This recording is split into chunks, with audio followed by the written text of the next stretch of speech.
Welcome back. Let's practice working with projectile motion using vector functions. Alright, so here's our first example. It's divided up into 6 different parts. We're going to start with part A, but let's read the whole problem to start. A projectile is launched from a height of 5 feet above the ground with an initial velocity of 900 feet per second at an angle of 30 degrees above the horizontal. And so that's the scenario we're working with, but our first question, part A, wants us to find the position, velocity, and acceleration vectors for the projectile. And so here we have a little diagram of our projectile. You can see that it starts from an initial height of 5 feet, it's launched at an angle of 30 degrees, and its initial velocity is 900 feet per second. Okay, and so if we want to find the position, velocity, and acceleration vectors, we probably want to start with the position vector. And remember that the general form for a position vector for projectile motion looks like this. We derived this formula in the lesson video for this topic, so if you want to see where it comes from, be sure to check that out. But in this video, we're just going to use it. The position vector r of t is equal to a vector with an x and y component, where the x component is v sub 0, which is the initial speed of the projectile, times cosine of theta, where theta is the launch angle, and that's all multiplied by t. And then the y component is h, the initial height, plus the initial speed times sine of the launch angle times t minus 1/2 times g, the magnitude of the acceleration due to gravity, times t squared. All right, those three terms together make up the y component. So what we have to do to create the position vector for this projectile is identify each of those different values, v sub 0, theta, h, and g. And to start, we know that the initial height, h, is 5 feet, right? The projectile is launched from an initial height of 5 feet. So we'll write down h equals 5. We also know that the initial velocity is 900 feet per second. So that would be v sub 0. It's equal to 900. You could include the units if you want. I guess I'll do that here. We have feet per second for v sub 0, and the height was 5 feet.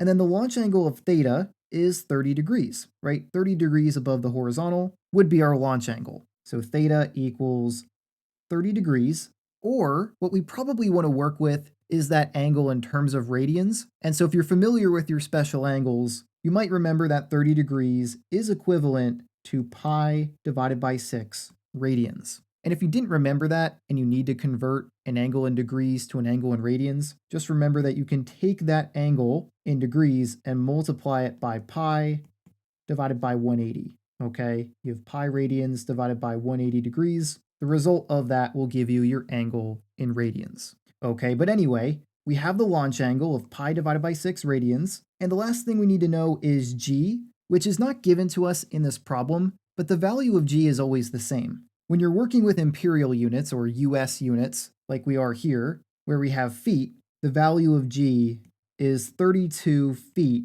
per second squared. Okay, that is the magnitude of the acceleration due to gravity. And we're not going to really use this in this video. I'm going to mainly focus on using imperial units, but if you are using the metric system, your value of g would be 9.81 meters per second squared. Okay, so if you were working in terms of meters or the metric system, that's what you would use, but we're not going to use that here because my measurements are in feet and feet per second. But now we have everything we need. All we have to do now is plug these values into the general form for the position vector for projectile motion, and then we'll have the specific position vector for our scenario.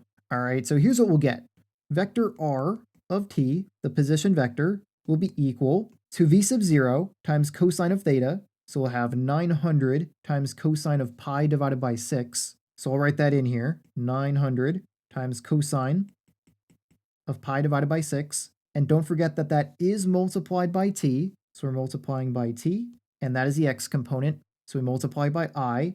Then we have plus the j term, or the y component, which starts with h, the initial height of 5 feet. So we'll write in 5 plus v sub 0 times sine theta. So we'll have 900 times sine of pi divided by 6. So we'll write 900 times sine of pi divided by 6. And that is also multiplied by t. So we have t. And then minus 1/2 g t squared. And 1/2 times g would be 1/2 times 32, which is 16. So we just have minus 16t squared. Okay, so that's what we get to start, but we can simplify it further. We can evaluate cosine and sine at pi divided by 6. And cosine of pi divided by 6 is the square root of 3 divided by 2. So what we get here is 900 times the square root of 3 divided by 2, and that's multiplied by t and by I. But 900 divided by 2 is 450. So I'm just going to rewrite this right away. We have 450 times the square root of 3 ti. Okay? Then for the j term, or the y component, we have 5 plus 900 times sine of pi divided by 6. Sine of pi divided by 6 is 1/2. So you'd have 900 times 1/2 t, but once again, 900 times 1/2 is just 450. So I'm going to erase that, and we'll have 450t minus 16t squared, all multiplied by j. Okay, so now we have fully simplified our position vector. That is r of t. So that's the first thing we wanted to find for this problem. But we also want to find the velocity and acceleration vectors for this projectile. So what we'll do to get those is take the derivative of our position vector. So let's work on that. Right here we do have our position vector, which was part of our answer to this problem. But now let's find the other two vectors, starting with the velocity vector v of t. That will be equal to the derivative of the position vector. So let's take the derivative of the x and y components. The derivative of the x component will just be this coefficient of t. So we have 450 times the square root of 3 times I, and then plus the derivative of the y component. The derivative of 5 is 0. The derivative of 450t will just be 450. And then the derivative of negative 16t squared, you want to multiply that 2 down. So 2 times negative 16 is negative 32. And then subtract 1 from the exponent of t, and you'll just have t to the first power. So what we get here is 450 minus 32t times j. And there you have it. That right there is the velocity vector. There's really nothing to simplify there. And so now we have both the position and velocity vectors for the projectile. Now let's find the acceleration vector by taking the derivative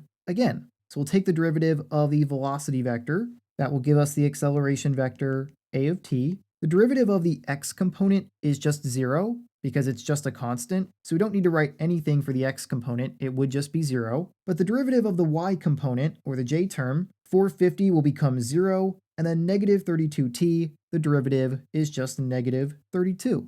So we get negative 32j. That is the acceleration vector for this projectile. Okay, and with that, we have now finished the first part of this example. And so we're ready to move on to the next part, but do keep these vectors nearby because we are going to need them for some other parts of this problem. But let's move on to part B. And for part B, we want to find when and where will the projectile land. And so we can find these two things by making use of our position vector. Because what it means for the projectile to land is that its height will be 0, right? When the projectile hits the ground, that's when it lands. And when the projectile is on the ground, that is when its height is 0. In other words, when the y value is 0. And so what we want to do is use the y component from our position vector that we found earlier and figure out when it's equal to 0. And so here's our position vector. This right here is the x component, and this right here is the y component. What we want to do is figure out when this y component is 0. So we'll set it equal to 0 and solve for t. That will give us the value of t, or the value of time in seconds, when the projectile hits the ground, or when it lands. Okay, so if we do that here, I'm going to set y equal to 0. We'll get 0 is equal to 5 plus 450t minus 16t squared. And then to solve for t here, you want to use the quadratic formula because we have a quadratic expression. And so the setup for that looks like this. T will be equal to negative b. In this case, b is the coefficient of t. So we have negative 450 plus or minus the square root of b squared. So 450 squared minus 4 times ac. A would be negative 16, the coefficient of the squared term. So we're multiplying by negative 16, and then c would be 5. So we're multiplying by 5 and dividing by 2 times a. So 2 times negative 16. And if you calculate both values of t here in your calculator, one of them will be positive and one of them will be negative. Ignore the negative value of t. We're not interested in negative time. We are only interested in positive values of t. And so the positive value that you get from this is t is equal to about 28.136 seconds. Okay, that is the value of t, or when the projectile will land, or when the projectile hits the ground. So that answers half of our question. That tells us when, but we also want to answer where the projectile will land. And what that's referring to is the value of x, meaning how far from the starting position did the object travel. And that's what x represents. X represents the distance from your starting point. And so what we want to do is plug this value of t into the x component. Because if this is the value of t for when the projectile hits the ground, you can take that time and plug it into the x component, and that will give you the corresponding distance for that time. Okay, so let's do that. First, I'm just going to label this. This is the when, but then the where, let's do that over here. X will be equal to 450 times the square root of 3 times that value of t that we just found. So we're multiplying by 28.136. And there are some more decimals there. I did round that off. So try to keep as many of those as possible when you actually do this calculation. But what you should find is that x is equal to about 21,930 feet. Okay, it's really about 21,929.9, but I'm just rounding it up. This is an approximate value, really. So if you want to use an approximation sign, feel free to do that. But in this case, I'm just going to say that the projectile travels 21,930 feet. That is where it lands. Okay, so we found the when and the where, and we're done. That is it for part B. Let's move on to part C. And for part C, we want to know what is the maximum height of the projectile. Or really what that's asking is what is the maximum value of y? All right, because if you remember back to our position vector, this vector that we found earlier, the y component corresponds to the height. And so what we're looking for is the maximum value of this y component. And so to find that, what we will do is take the derivative of this component, set it equal to 0 to find a critical value where the maximum would be located, and then plug that back into the y component to get the corresponding height. Because what we're going to get at first is a value of t. We're going to get the time at which the projectile is at its maximum height, but then we can actually find the height by plugging that time back into the component. Okay, so here's what that looks like. Remember that this expression here is our y component. So what we're going to do is take the derivative of y. And if we do that, the derivative of 5 is 0. The derivative of 450t will just be 450. And then negative 16t squared, multiply that 2 down, you get negative 32. And then you'll just have t to the first power. All right, so y prime is equal to 450 minus 32t. And so then if we set that equal to 0, we can solve for the critical value, which will be the value of t that corresponds to the maximum height. And then solving for t here, I'm going to add 32t to both sides of the equation. So we get 32t equals 450, and then divide both sides by 32, and you get t equals 450 divided by 32. All right, now you could choose to use this value of t in this form, which would be its exact value, but you could also write it like this as a decimal, 14.0625. I believe that is also an exact value. Either way, that is the value of t, or time in seconds, when the projectile is at its maximum height, when it reaches the peak of the arc that represents the path of motion for that projectile. And so if we plug this value of t back into the y component, we will get the maximum height. So if we do y of 14.0625, you would plug y in for this t and this t. Here's what you should get. I'm not going to write out all the work, but plugging this value into this expression will get you a value of about 3,169 feet. Okay, I did round that off. There are some decimals there. I think it's about 3,169.0625, but I just rounded off to the nearest whole number. Okay, and that right there is the maximum height. That is how high the projectile gets before it starts to come back down to the surface. Okay, so it gets launched up, hits a height of 3,169, and then it comes back down. And by the way, if you remember back to Calculus 1, when we first learned how to find maximums on a function, we typically needed to test our critical values to see if they corresponded to a minimum or a maximum. We don't have to do that in this case because we know from our position vector that the path for projectile motion is always a concave down curve. Okay, so the critical value that we find is always going to correspond to a maximum. It will never be a minimum in these problems dealing with projectile motion. Okay, as long as you set up your position vector correctly, that will be the case. And so that's it for part C. We have found the maximum height of the projectile. And so let's move on to the next part.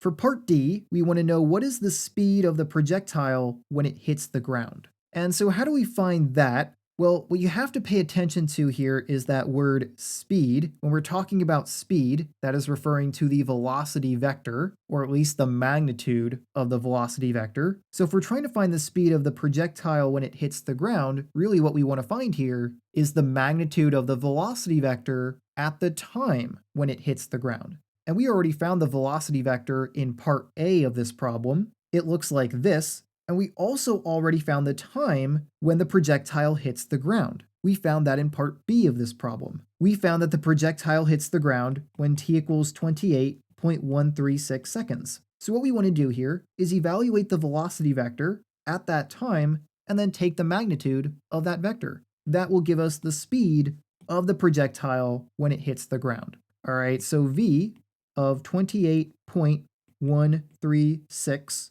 is equal to a vector with the same x component because there's no t's in it, so there's no place for us to plug this value in. The x component just stays the same. We have 450 times the square root of 3 times I. But then for the y component, if you plug in 28.136 in for this t, multiply it by 32, and subtract it from 450, you actually get a number very similar to 450. You'll get negative 450.35 and some more decimals, but I'm going to round it off there.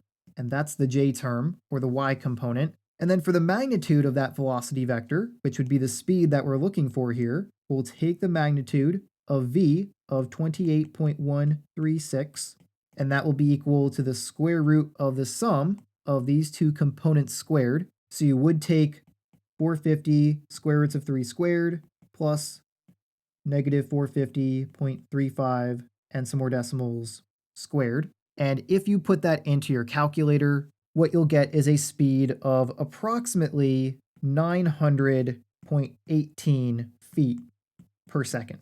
Okay? That is the speed of the projectile when it hits the ground. Now you might notice that that's very similar to the initial velocity, which was 900 feet per second. This is not really realistic in real life because in a real world scenario, there would also be air resistance or wind resistance. And so that would affect the speed of the projectile as it moves through the air. And so in reality, it would probably land at a much slower speed. But in Calculus 3, we ignore air resistance. And so this answer right here, although it seems a little bit weird, it is correct. For the last part of this example, part E, we want to know what are the tangential and normal components of acceleration at t equals 1. Okay, so this is calling back to the previous lesson where we learned about these two components of acceleration. If you don't remember how to calculate them, here are the formulas. The tangential component of acceleration is equal to the dot product of the velocity and acceleration vectors divided by the magnitude of the velocity vector, or really it's the speed. And then you might remember that we used a cross product formula for the normal component in the past, but I'm not going to use that here in this video. It's going to be easier for us to use this formula in this case. A sub n is equal to the square root of the magnitude of the acceleration vector squared minus the tangential component of acceleration squared. Okay, and so because the normal component requires that you know the tangential component, that's what we're going to find first, a sub t. And so we will need to take the dot product of the velocity and acceleration vectors. And thankfully, we already found both of these vectors in part A of this problem. The velocity and acceleration vectors looked like this. So what we want to do here is take the dot product of these two vectors, but we can make it even easier for ourselves. Since we only want to find these two components at one specific value of t, let's just do everything in terms of that value of t equals 1. What I mean by that is we'll find a sub t of 1, which would be equal to v of 1 dot a of 1 divided by the magnitude of v of 1, or the speed at time 1. Okay? So if you evaluate these two vectors at t equals 1, for a sub t nothing changes because there's no values of t in that vector. A of 1 would just be negative 32j, but the velocity vector at time 1 would change a little bit, at least for the y component. The x component stays the same. It's still 450 times the square root of 3. But for the y component, you'd have 32 times 1, which is just 32. So 450 minus 32 would give you 418. So we have plus 418j. Okay, so now we can take the dot product of these two vectors. Our tangential component of acceleration will be equal to the sum of the product of corresponding components. But really, since the acceleration vector only has a y component, all the other components are 0, you just want to multiply the y components, and that's it, because you'd have 0 for the x component times this component, which would just be 0, and then negative 32 times 418. Okay, so in the numerator, we just get negative 32 times 418, and then in the denominator, we need the magnitude of this vector. We need the speed at t equals 1. So if we take the magnitude of v of 1, that will be equal to the square root of the sum of these two components squared, which I'm just going to write out the first step here. You'd have 450 times the square root of 3 squared plus 418 squared. If you simplify that, you will get a value of approximately 884.43. Feel free to plug that into your calculator, but that is the value that would then go in the denominator of this calculation. So you'd be dividing by 884.43, and then doing this calculation in a calculator, negative 32 times 418 divided by this decimal number will give you this. The tangential component of acceleration at time 1 is approximately equal to about negative 15.1. Okay, so that's the first answer here. We found the tangential component of acceleration. But now let's find the normal component.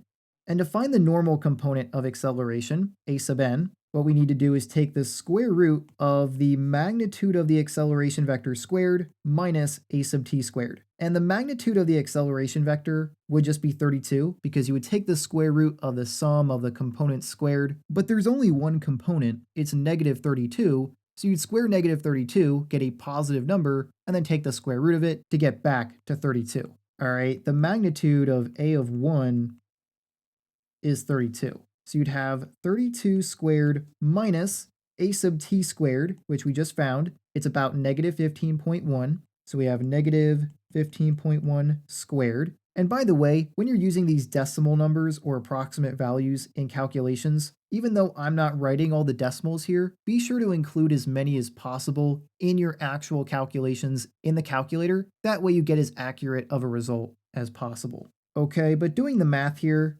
32 squared gives you 1024 minus this number squared, which is about 228.72 and some more decimals. So if you subtract that from 1024 and take the square root of it, you will find that a sub n at time 1 is approximately equal to 28.2.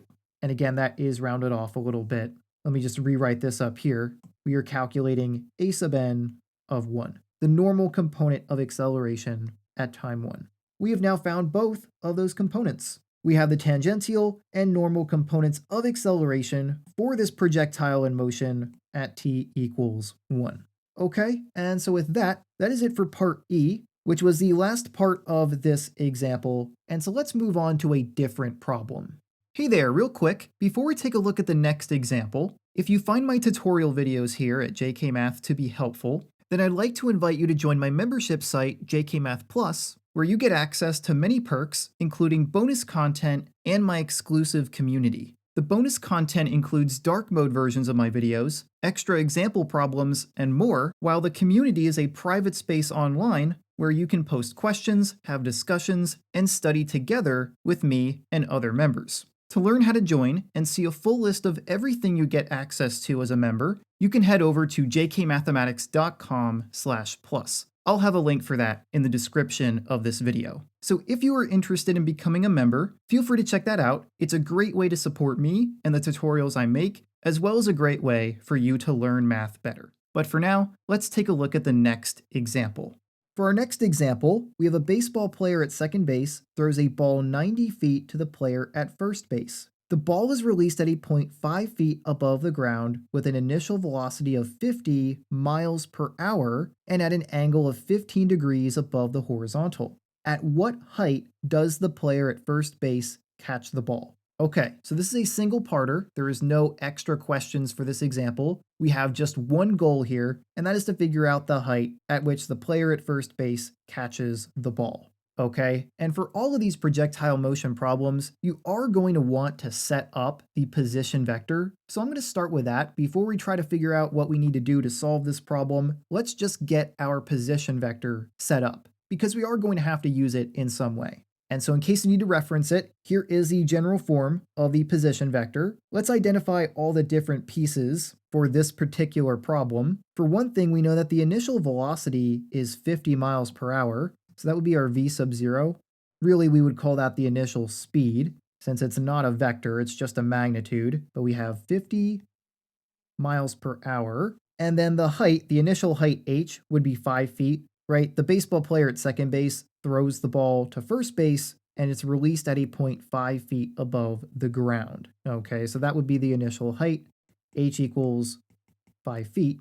And then the angle at which the ball is thrown or released is 15 degrees above the horizontal. So that would be this angle right here. So our angle of theta is 15 degrees, but you might want to put that in terms of radians. It's up to you. I prefer to work in radians, so I will convert it here. You would take 15 degrees times pi divided by 180. And if you were to simplify this, you would have a fraction of 15 pi divided by 180. And both 15 and 180 can be divided by 15. It's a common factor, which would leave you with pi divided by 12.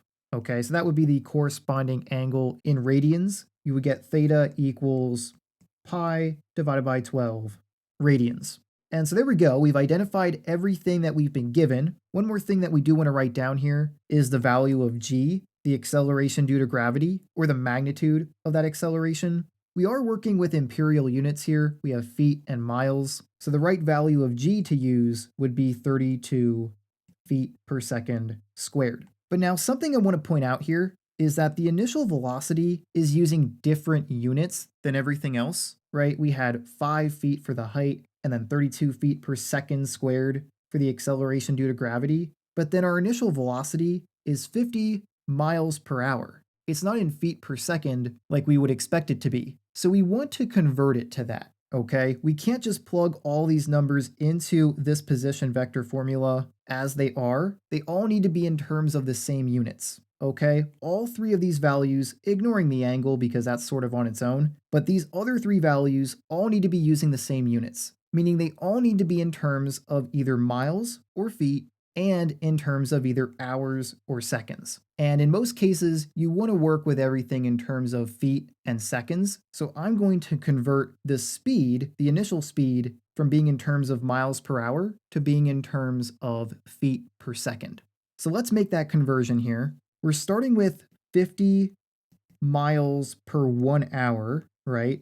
And so to convert that to feet per second, what we want to do is multiply in such a way that we can cancel out the units. So let's start with the hours. Let's get it down to seconds. We know that there are 60 minutes in an hour. So here's what that looks like. We'll multiply by 1 hour divided by 60 minutes. By doing that, the hours cancel out. So now we're in terms of miles per minute, but we want to be in miles per second. So we're going to multiply by another fraction. This time, for every 1 minute, there are 60 seconds. And by doing that, these units of minutes will cancel out. So now we are in terms of miles per second. So we're almost there. We still want to get it in terms of feet per second, so we want to multiply by a fraction that will cancel out those units of miles. And so since miles is in the numerator here, we want to put our miles in the denominator. So for each mile, how many feet are there? You may or may not have this memorized, but it's 5,280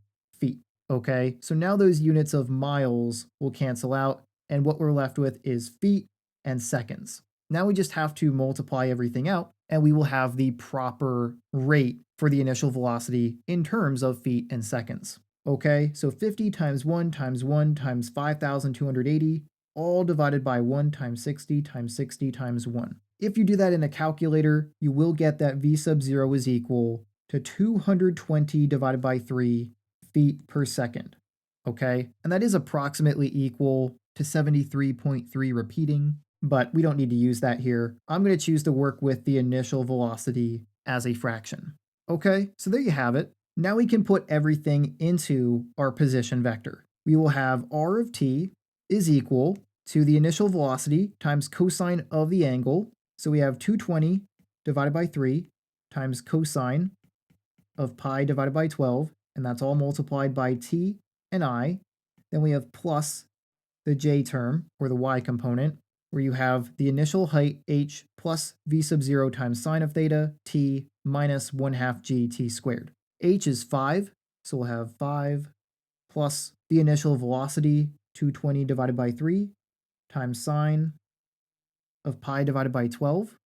That's multiplied by t, and then we subtract 1/2 times g t squared. And g is 32, so 32 times 1/2 is 16. So what we get here is 16 t squared. Okay, now simplifying, cosine of pi divided by 12 and sine of pi divided by 12 don't really give us nice answers. Pi divided by 12 is not one of our special angles, so instead I'm just going to work with some decimal values here. If you plug this into your calculator, what you get is r of t is equal to 70.83 ti plus 5 plus 18.98 t minus 16t squared j. Okay, so 220 divided by 3 times cosine of pi divided by 12 gives you approximately 70.83, and 220 divided by 3 times sine of pi divided by 12 gives you approximately 18.98. Okay, so that's our simplified position vector.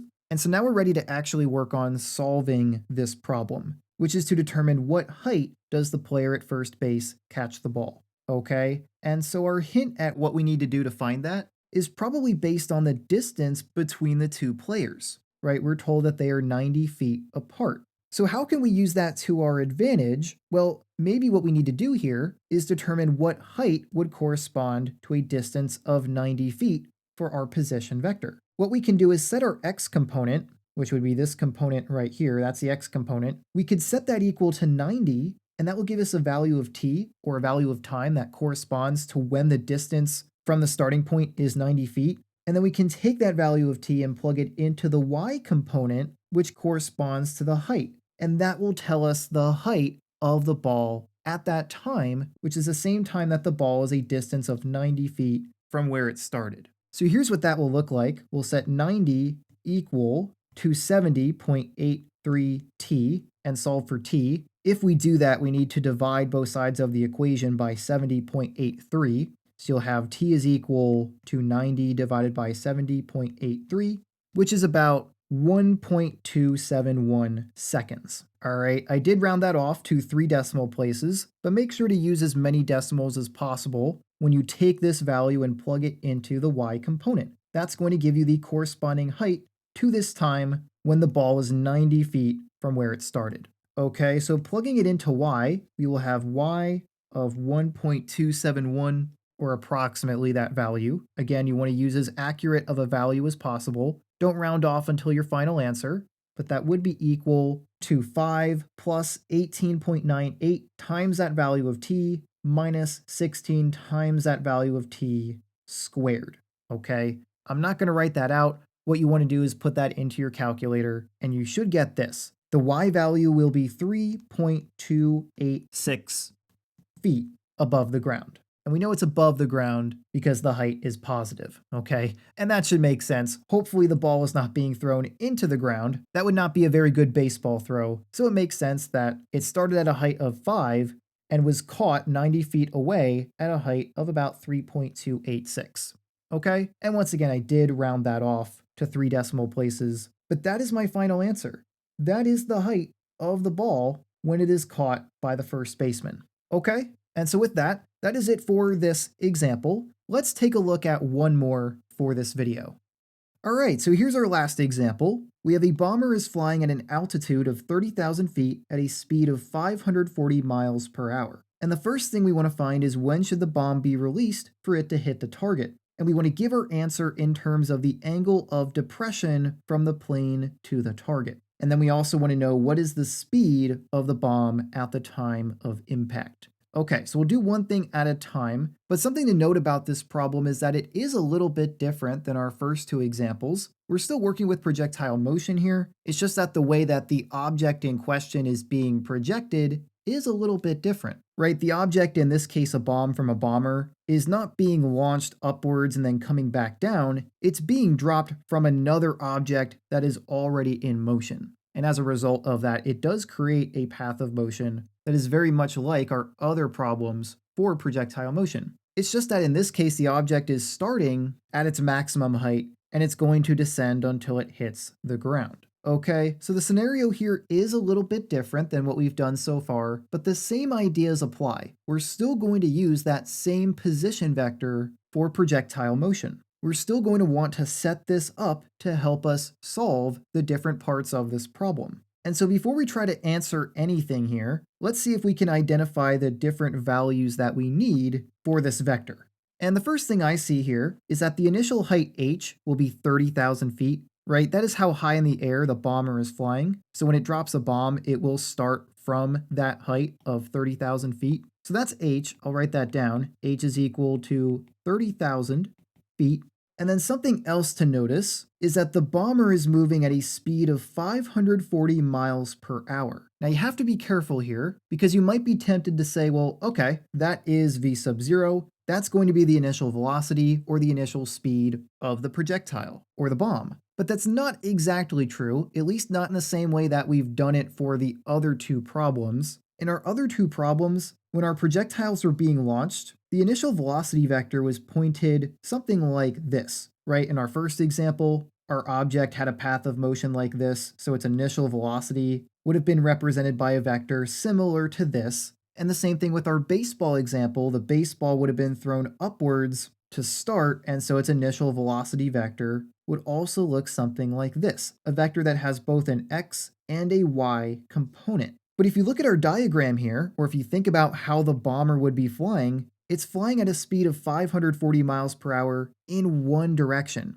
It's not flying at an angle upwards, it's flying straight across, horizontal to the ground. So all of the velocity of the plane that will be inherited by the object dropped from it will be in the x direction. There is no initial velocity in the y direction. Okay, we're not told that the bomb is being thrown downwards from the plane, it's just being released or dropped. So it should have 0 initial velocity in the y direction, but it will be moving 540 miles per hour in the x direction. Okay, so I hope that makes sense because what's going to happen when we set up this position vector is the velocity part in the y component will just be 0 because there is no initial velocity in the y direction. Okay, so keep that in mind. But for now, I am just going to write this down. The initial velocity v sub 0, at least for the x direction, is equal to 540 miles per hour. Okay, and by the way, just like with the previous example, we will probably want to convert this from miles per hour to feet per second. You could choose to rewrite 30,000 feet in terms of miles, but since we know what g is, the magnitude of the acceleration due to gravity, we know what that is in terms of feet per second. I'm going to choose to just keep working with feet and seconds, okay? Because g would be equal to 32 feet per second squared. Okay, but then what about theta? That seems to be the only thing we haven't accounted for. And that's a little tricky at first too. Remember what we just discussed about all of the initial velocity being in the x direction. What that means is that there really is no launch angle for the object being dropped from the plane, right? It's just being released from the plane, so technically its launch angle would just be an angle of 0. Okay, so the launch angle of theta would be 0. And we sort of already covered that, but this is just going to reinforce what we talked about earlier, because if you plug 0 into cosine, you get 1. So you just have 1 times v sub 0, which means you will just have 540 miles per hour, or whatever the equivalent is in feet per second. You will just have that as the value in front of t for the x component, and then for the y component, sine of 0 is 0. So this whole term would be 0, and clearly there is no initial velocity in the y direction. Okay, so hopefully that all makes sense now. But what we need to do before we set up this position vector is convert our initial velocity or initial speed from being in miles per hour to feet per second. So let's do that here real quick. We're going to take 540 miles per 1 hour and multiply it by 1 hour for every 60 minutes. So those units of hours would cancel out.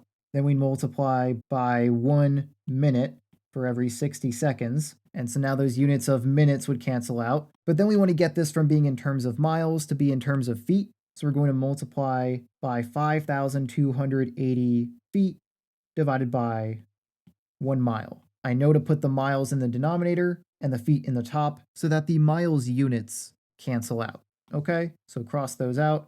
And now we just have to do the math. 540 times 5,280 divided by 60 times 60 will give you an initial velocity v sub 0 of 792 feet per second. Okay, that's what we get from that. And so our conversion is completed. And so now we have everything we need to set up our position vector, which is going to help us solve this problem. So let's set it up. R of t will be equal to the initial velocity, which is now 792 feet per second. So we have 792, and that would be multiplied by cosine of theta, but as I pointed out earlier, cosine of 0 is 1, so you just have 1 times 792, which would then be multiplied by t. So we have 792 t times I plus h, which is 30,000, so we have 30,000 plus v sub 0 times sine of theta, but as we talked about earlier, sine of 0 is 0, so this whole term becomes 0, so we just skip right to the negative 1/2 g t squared. And g is 32, and 32 times 1/2 is 16, so what we get here is minus 16 t squared j.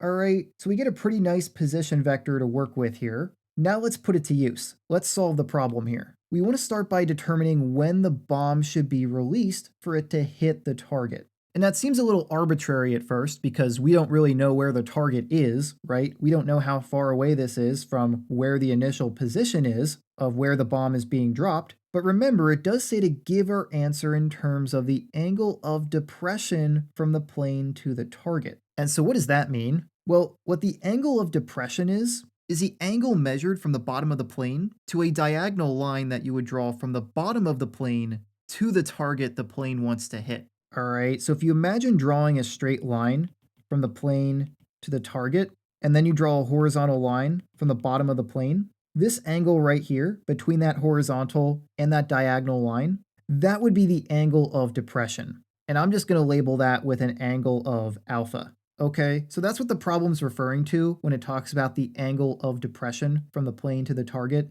This is that angle right here. And something that's interesting about this angle is it would actually be the same as this angle down here, which is what we would call the angle of elevation. If you remember back to geometry, these two angles are what we would call alternate interior angles because they are the angles on the opposite side of a line that cuts through two parallel lines. The parallel lines being the ground and the horizontal to the plane. All right, so this angle would be the same as this angle. The angle of elevation is also alpha. All right, and the reason I point that out is because this angle right here is more useful to us. What we can do with this angle is actually form a right triangle, specifically using the height from the ground to the plane as one of the sides, and then the hypotenuse would be this long diagonal side, and then the other third side would be the distance from the target to the initial starting point. Okay, so if I draw that triangle separately here, this is what we're working with. We have a triangle with a right angle and another angle of alpha, where one side measures 30,000. This is going to help us determine what this angle is, the angle of depression. That's what we want to find to answer the first part of this problem. And right now, we don't really have a way to calculate that angle, but we would be able to calculate it if we knew the length of one more side of this triangle. And I think the easiest one for us to find is going to be this distance right here, the distance from the starting point to our target.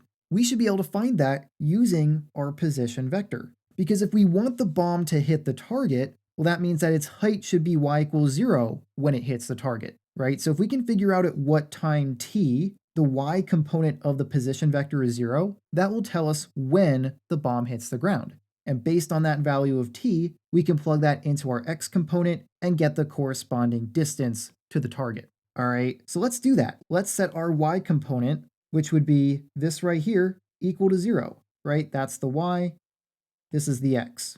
If we set the y component equal to 0, we'll get 0 equals 30,000 minus 16t squared, but then you want to add 16t squared to both sides. So you get 16t squared equals 30,000. Divide both sides by 16, and you'll get t squared equals 1,875. And then you want to take the square root of both sides to solve for t. Doing that will give you that t equals 25 square roots of 3. That's what the square root of 1,875 would reduce to. Because one of the factors of 1875 would be 625, which is a perfect square. The square root of it is 25. So that's how we get 25 square roots of 3. All right, just to be clear, you would have the square root of 625 times 3, but the square root of 625 is 25. So that's how we get this. Do note that you technically do get two different values of t here. You would get plus or minus 25 square roots of 3, but we're not interested in negative time here. We're only interested in positive time. So this is the right answer. This is the value of t that corresponds to when the bomb would hit the ground. If you put it in your calculator, you would get approximately 43.3 seconds, right? That value of t is measured in seconds. That's what it's approximately equal to. That's how long it takes for the bomb to hit the ground. But now that we have that, we can plug it into our x component to figure out the distance from the initial starting point to the target. Okay, so let's do that. I'm going to erase this approximation here. We're just going to plug 25 square roots of 3 into the x component, so you're just going to have 729 times that value of t. So what we get is x is equal to 792 times 25 square roots of 3, which turns out to be approximately 34,295 feet. Okay, and so now we know the distance from the starting point to the target, which would be the measurement of the bottom of this triangle. We now know that it's 34,295. And so now that we have that, we can solve for this angle of alpha, which would be the angle of depression. All we have to do is make use of the tangent function, which allows us to relate the opposite side of a triangle to the adjacent side of a triangle with respect to an angle, right? Remember SOHCAHTOA? The TOA part tells us that for a right triangle, tangent of an angle is equal to the opposite side divided by the adjacent side. So here's what we get. Tangent of alpha is equal to 30,000 divided by 34,295. And so using the inverse tangent function to isolate the angle, we'll get that alpha is equal to inverse tangent, or you could write it as arctangent, but you'd have inverse tangent of 30,000 divided by 34,295. And so then putting that into your calculator will give you an alpha value of 0.718 radians. But if you want that in degrees, which I think makes sense for a problem like this, what you would do is multiply that by 180 degrees divided by pi radians. That way the radians cancel out, and then 180 times 0.718 will give you that alpha is equal to 41.2 degrees. That is the angle of depression, which tells you when the bomb should be released for it to hit the target. All right, that is what the angle of depression needs to be right here between the horizontal and this diagonal line from the bomber to the target in order for the bomb to hit the target. Okay, and so that answers the first part of this problem, but there is a second part. There is a second question. We want to know what is the speed of the bomb at the time of impact. And so to figure that out, we do need to make use of the velocity vector, which we currently don't have. We will need to take the derivative of the position vector. But then what we want to do is evaluate that velocity vector at the time when the bomb hits the target. And we did solve for that earlier. I erased it, but we did find that when t equals 25 square roots of 3, that is when the target is hit. That is the time of impact. So that's what we want to plug into the velocity vector and take its magnitude to find the speed at the time of impact. So let's do that. If we take the derivative of the position vector here, the derivative of the x component will just be the coefficient of t. We'll have that the velocity vector v of t is equal to 792 times I, and then we'll have plus the derivative of the y component. The derivative of 30,000 is 0 because it's a constant, and then negative 16t squared, the derivative of that will be negative 32t. So we'll have minus 32t j. Okay? And so, plugging in our value of t for the time of impact, we get v of 25 square roots of 3 is equal to 792 I. There is no value of t there, so that component stays the same. But then we do want to plug it in right here. We'll have minus 32 times 25 square roots of 3 times j. And then the magnitude of that vector, which would be the speed at that time, would be equal to the square root of 792 squared plus negative 32 times 25 square roots of 3 squared. And plugging all that into your calculator will give you that the speed at the time of impact is 1,596 feet per second. That is the other answer to this problem. We found the angle of depression and the speed at the time of impact. Okay, and by the way, if you did convert this into miles per hour, I'm not going to show you the work for that here, but you could also have 1,088 miles per hour. Okay, you would just want to do the reverse conversion that we did earlier in this problem to get from 540 miles per hour to 792 feet per second. But anyway, that's it for this problem. We have now solved both parts, and so we're done. And this was the last example for this video, but if you do want to get some more practice, I have another example available on my membership site. So if that's something that interests you, feel free to look into becoming a member. You can get all the details on my website at jkmathematics.com/plus. If you have any questions, please let me know in the comments. But if you don't have any questions, this is all I had for now. So I will see you next time.